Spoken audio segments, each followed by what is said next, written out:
Chaotic scenes were witnessed in Assam's Dhing last night as hundreds of demonstrators protested by burning tires in the Dhing-Nagaon PWD road. The situation was witnessed after a four-wheeler rammed into two people and tried to flee the scene.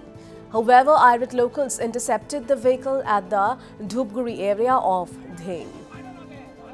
So, big story we are tracking at this point in time, viewers. Chaotic scenes were witnessed in Assam's Dhing last night as hundreds of demonstrators they protested by burning tires in the Dhing-Nagaon PWD road. So the situation was witnessed after a four-wheeler rammed into two people and tried to flee the scene. However, irate locals intercepted the vehicle at the Dhupguri area of Dhing.